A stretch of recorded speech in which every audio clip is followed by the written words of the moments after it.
Every month, somewhere in America, a retired man sitting at his kitchen table opens an envelope he already dreads. Rent went up again. Third time in 2 years. He did everything right, worked 40 years, paid into Social Security, stayed out of debt, and now, at 68, he's watching that monthly check disappear before he can breathe. If that sounds like your life or someone you love, this video is for you. A $5,983 Tesla tiny house. No mortgage, no rent, no utility bills. The idea exploded online for a reason. But here's the question nobody's actually answering. Would you still want to live in it 5 years later? Today, we're going to answer that honestly. No hype, no sales pitch, just the truth. The costs, the design reality, the risks, and the one framework that will help you make a smarter decision before 2027. And before we go any further, Tesla has not officially released a tiny house. What we're doing today is analyzing what a real livable version would need to look like and whether the idea actually holds up when you put real numbers behind it. What would Tesla actually do differently? Here's what most tiny house videos get completely wrong. They show you beautiful renders, smart lighting, folding furniture, clean white walls, and they make it look effortless. But the real question isn't what the house looks like on day 1. The real question is what daily life feels like on day 400. Because most tiny homes aren't designed around how older adults actually live. They're designed around an Instagram photo. Think about how Tesla approaches their vehicles. When Tesla builds a car, the goal isn't just performance, it's reducing friction, fewer steps, less effort every single day. The reason a Model 3 feels intuitive to drive is because the engineers spent thousands of hours removing the things that shouldn't be there. That same philosophy applied to housing would change everything. A Tesla-designed living space would likely land somewhere between 320 and 420 square feet, not because of arbitrary minimalism, but because that range, when zoned correctly, covers everything a 1- or 2-person retired household actually needs.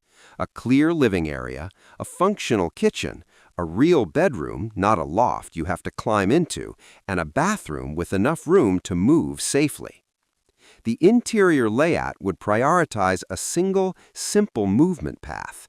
Research from occupational therapy studies shows that reducing unnecessary walking distance inside a home by just 20 to 30% meaningfully decreases daily fatigue in adults over 65. That's not a small detail. That's the difference between a home that drains you and one that gives you energy back. Most people don't realize that the size of a home matters far less than how much attention it demands from you every single day. A badly designed small space is exhausting. A well-designed small space disappears. You stop thinking about the house and start living your life.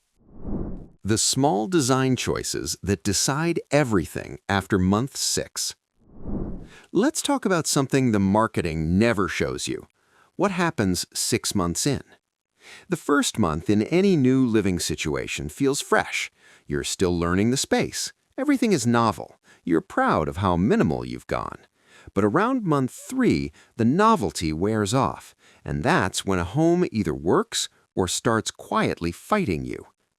The number one issue tiny homeowners report after 6 months isn't the size, it's the furniture. Murphy beds sound brilliant in a video. A bed that folds into the wall, transforms the room, maximizes space. And in theory, it is brilliant. But in practice, for someone over 65, folding and unfolding a Murphy bed every single day becomes a physical chore. It becomes a reminder that your home requires effort.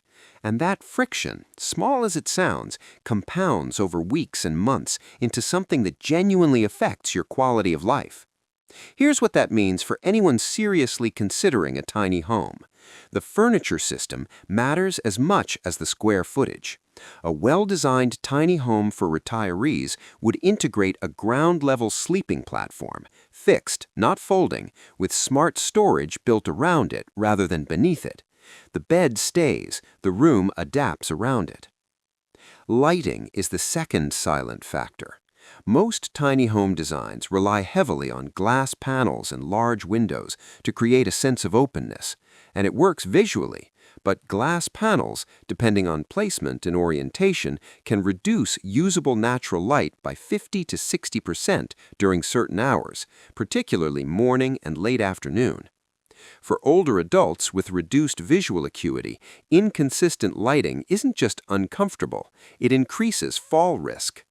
A home that looks bright in a promotional video can feel dim and disorienting in real daily use.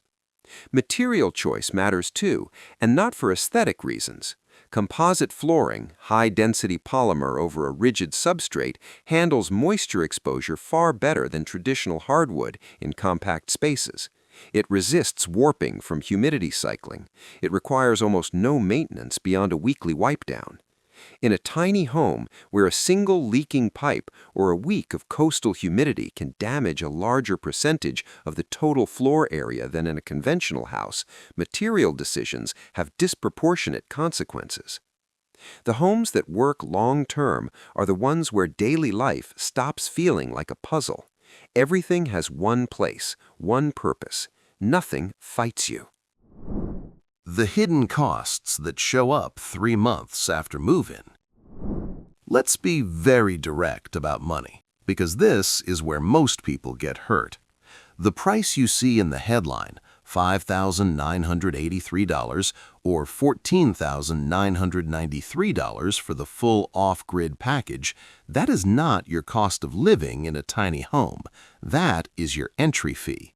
The actual costs come later, and they come quietly. Start with maintenance. In a conventional home, when an appliance fails, you call a standard contractor. In a modular tiny home with integrated systems, smart energy management, built-in battery packs, combined solar inverters, service calls require specialized technicians. Those calls typically run $300 to $600 each. And because the systems are integrated, a problem with one component often means a technician has to access multiple systems to diagnose it. Then there's the energy reality. Tiny homes are marketed as nearly free to run, and under ideal conditions, plenty of sun, mild weather, 2 people with modest consumption habits, that's close to true. But real-world numbers from tiny homeowners in states like Florida and California tell a different story. Expected monthly energy costs? Under $100. Actual monthly energy costs? $150 to $220. The difference comes from something called heat cycling. A small, compact space heats up faster and cools down faster than a conventional home. Your HVAC system, even a small, efficient one, runs more frequently. More cycles mean more energy consumption. More energy consumption means higher bills. And here's the one that nobody puts in the promotional video. 3 to 6 months after moving in, almost every tiny homeowner starts buying things. Extra storage containers, a better reading lamp, a small folding shelf for the kitchen, a second drawer unit for the bathroom. Each purchase is $50 to $200. Each one feels justified. But over 12 months, that informal adaptation process becomes a monthly drain of $100 to $300 that was never in anyone's budget projection. The costs of a tiny home don't hit you all at once. They arrive slowly, like a faucet dripping, and the people who get into serious financial trouble aren't the ones who couldn't afford the purchase price. They're the ones who didn't plan for the first 2 years of living in it.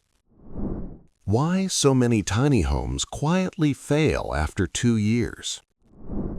There's a pattern that shows up repeatedly in tiny home ownership data, and almost no one talks about it publicly. The homes don't fail because they're too small.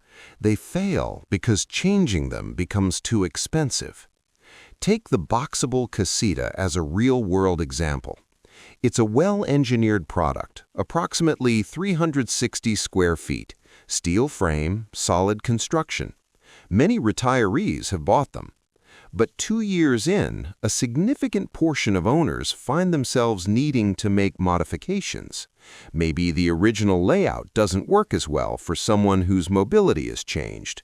Maybe they need a different electrical configuration to support medical equipment. Maybe the kitchen cabinetry doesn't work for a taller or shorter resident. In a conventional home, a contractor can reconfigure a kitchen in a weekend. In an integrated modular home, the same project requires touching the electrical, the plumbing, the structural panels, and possibly the climate control system, all at once. Retrofit costs on modular tiny homes typically run between $10,000 and $25,000 for any meaningful reconfiguration. Labor rates for the specialized contractors who can work on these systems run $100 to $150 per hour, and the lead times, because there aren't that many of these contractors, can stretch to 3 or 4 months. Here's what this means practically.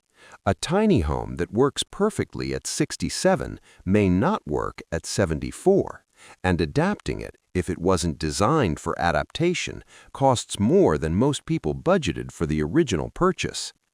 The homes that last are not the cheapest homes.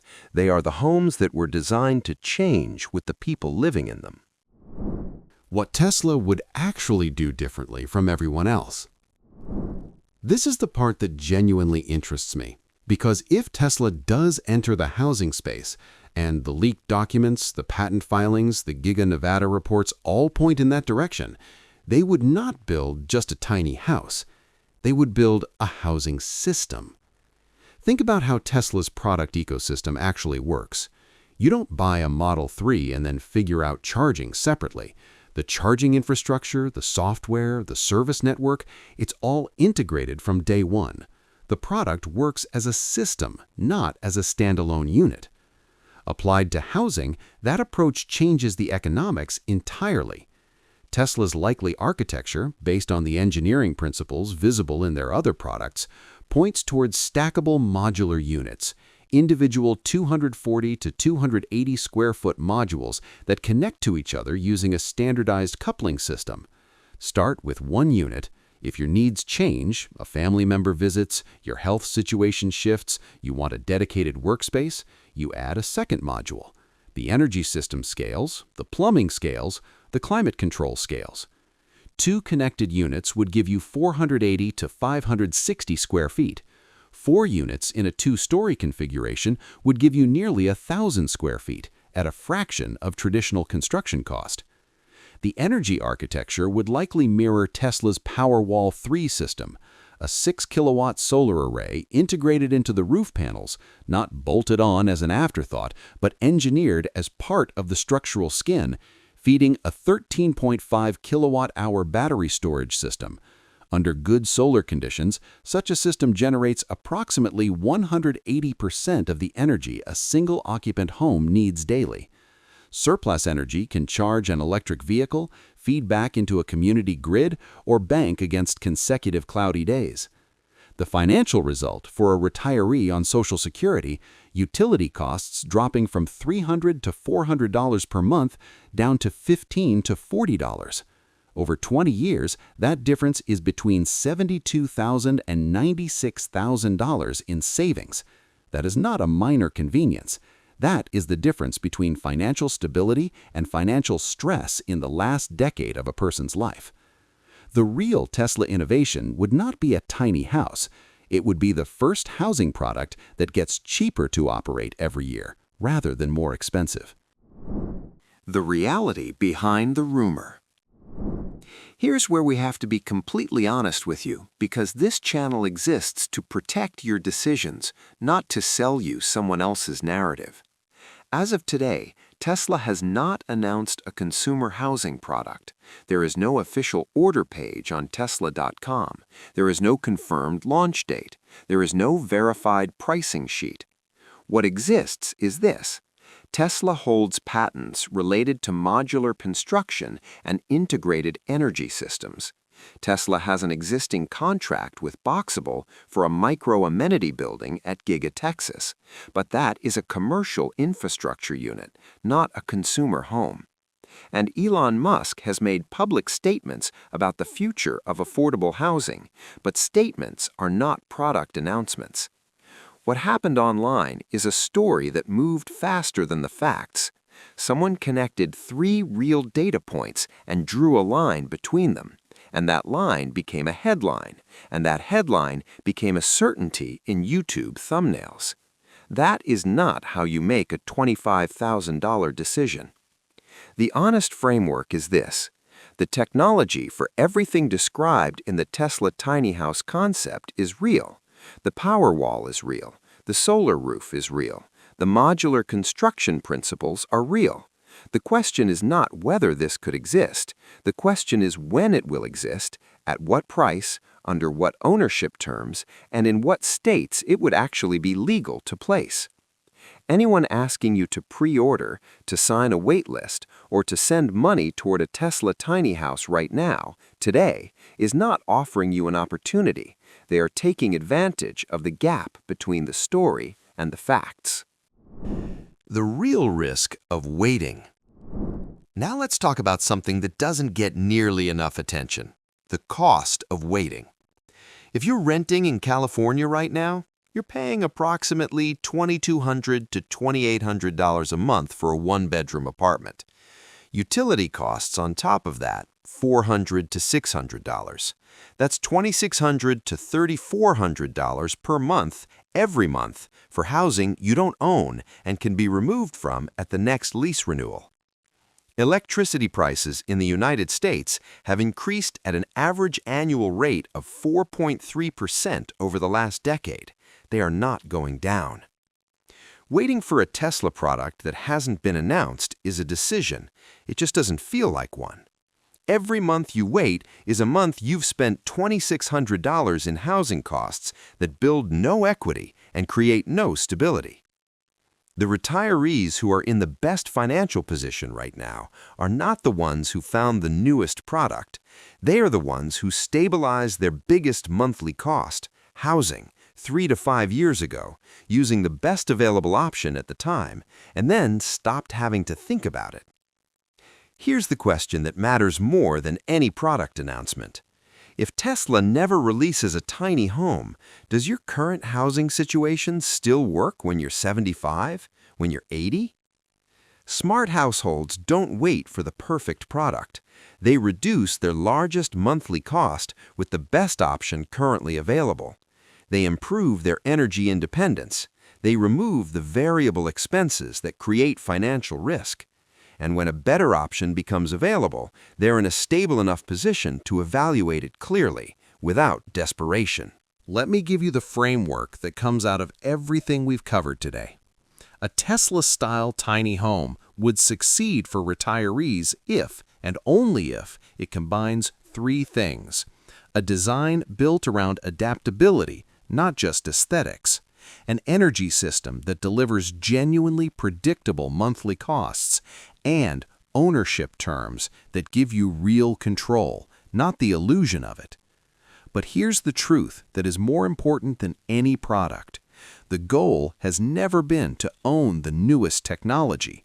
The goal is to protect your independence for as long as possible. A home that costs $249 a month but locks you into a land lease you can't control in a state where regulations can change, with a warranty that expires in 2 years, that is not independence. That is a new kind of dependency with better marketing. The right home for your retirement is not the cheapest one. It is the one that is still working for you in 10 years, the one that doesn't drain your savings slowly through hidden costs, the one that keeps you in control of your own life. Now, I want to hear from you. Drop a comment below, just 2 words, your state and your biggest concern. Type cost if the monthly numbers are your main worry. Type control if ownership terms and contract risk concern you more. I read every comment, and the most common answers will shape the next video in this series directly. Because in the next video, we are going inside the real numbers, state by state, county by county, on where a tiny home actually makes financial sense in 2026 and where it is still a legal and financial minefield. You will want to see that before you make any decision. If this video gave you something concrete to think about, hit subscribe. Turn on the notification bell. This channel exists for one reason: to give you the honest analysis you deserve before you sign anything, spend anything, or change anything. No hype, no sales pitch, just the truth. And I'll see you in the next one.